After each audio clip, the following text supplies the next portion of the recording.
Hello, আসসালামু আলাইকুম ওরহমতুল্লাহি ওবারাকাতু। তারেক রহমান স্পিকিং। বাংলাদেশের প্রেসিডেন্ট বলতেছিলাম। আপনি কে বলছেন? দয়া করে পরিচয় দিয়ে তারপর কথা বলুন। হ্যালো, কে বলছেন আপনি? ভাই ভাই ভাই কংগ্রাচুলেশন ভাই। ওয়ালাইকুম আসসালাম ওয়া রাহমাতুল্লাহি ওয়া বারাকাতু। আমি সজীব ওয়াজেদ জয় বলতেছি ভাই। আপনি তো খেলা দেখাই দিলেন, সরকার হয়ে গেলেন লাস্টে। জনগণ যা চেয়েছে আমরাই তা হয়েছি। জনগণ চেয়েছে আমরা সরকার গঠন করি, আমরা সেটাই করেছি। জনগণ পাশে না থাকলে আমরা কিছুই হইতে পারতাম না।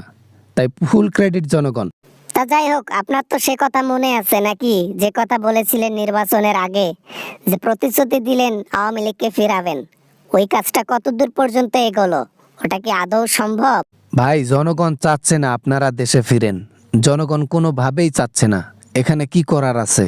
আপনারা যদি জনগণকে অতিক্রম করে আসতে পারেন তাহলে আসুন আপনারা।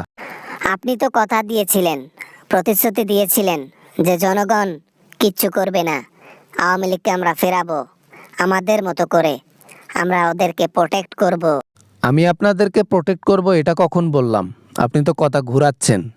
আমি বলেছি আওয়ামী লীগকে ফিরাবো, কিন্তু জনগণ চাইলে। আপনি দেখেন নাই নিউজ? আমি বলেছি শোনেন নাই? ও, আমরা তো কখনো এটা ভাবি নাই যে জনগণ আমাদেরকে মেনে নেবে। জনগণ কখনোই মেনে নেবে না। যে কাণ্ড ঘটিয়েছি সারা জীবনও জনগণ মানবে না। দোষ আপনারা করেছেন, ভেগেছেনও আপনারা। দলের তো দোষ নেই। দল অন্য কেউ চালাবে, অন্য নেতা জন্ম নেবে, কিন্তু আপনারা হয়তো আসতে পারবেন না। বোঝেননি কথাটা? আমরা না গেলে দেশ চালাবে কেডা? এরকম কারো হেডাম আছে? আওয়ামী লীগের মধ্যে এরকম মাথা আছে যে দেশ চালাবে, রাজনীতি করবে, হ্যাঁ, দেশকে উন্নয়ন করবে?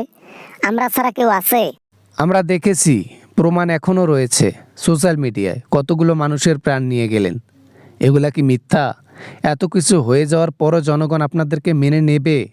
কিভাবে নেবে? মানুক বা না মানুক, আমরা একদিন দেশে ফিরবো। আর দেশে যেদিন ফিরবো, সবাইকে দেখার কথা আছে।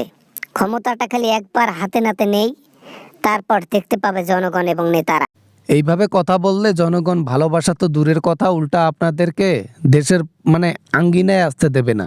ওই কাঁটাতারের বেড়ার ওই দিক থেকে ঘুরে যাইতে হবে। জনগণ কি আগের মতো আছে? জনগণ আগের মতোই আছে। জনগণ কি হয়েছে পরিবর্তন? জনগণকে আমরা যা বোঝাবো তাই বুঝবে, আমরা যা শেখাবো তাই শিখবে। আপনি মনে হয় জানেন না জনগণ কতটা সচেতন হয়েছে। দুর্নীতিমুক্ত বাংলাদেশ হতে চলেছে। হয়তো পুরোপুরি দুর্নীতিমুক্ত হবে না, কিন্তু 99% কমে যাবে। বাবা না, মানে এত সচেতন হয়ে গেছে বাংলাদেশের জনগণ যে এখন দুর্নীতি দেখলে মানুষই প্রতিবাদ করে।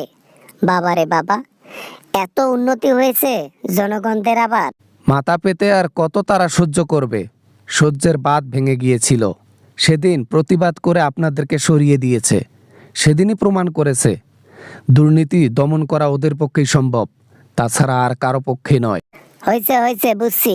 সারা জীবন বিদেশে কাটাই দিতে হবে, এছাড়া তো আর কোনো উপায় দেখতেছি না। কারণ যে প্রতিশ্রুতি দিয়েছিলেন ভাবছিলাম নিয়ে যাবেন, কিন্তু সেটা আর কই হলো। ঠিক আছে, পরে কথা হবে অন্য সময়। এখন আমি ব্যস্ত আছি, আর জনগণদের নিয়ে ভাবতেছি, দেশকে নিয়ে ভাবতেছি, উন্নয়ন নিয়ে ভাবতেছি। তাই আমি এখন কথা বলতে চাচ্ছি না। ভালো থাকবেন, bye. Hello hello hello hello, phone রাখেন না ভাই। ভাই, হ্যালো হ্যালো, শুনতেছেন? হ্যালো ভাই ভাই, রেখে দিছেন? রাখবেনই তো। আমরা তো এখন মূল্যহীন তেজপাতা।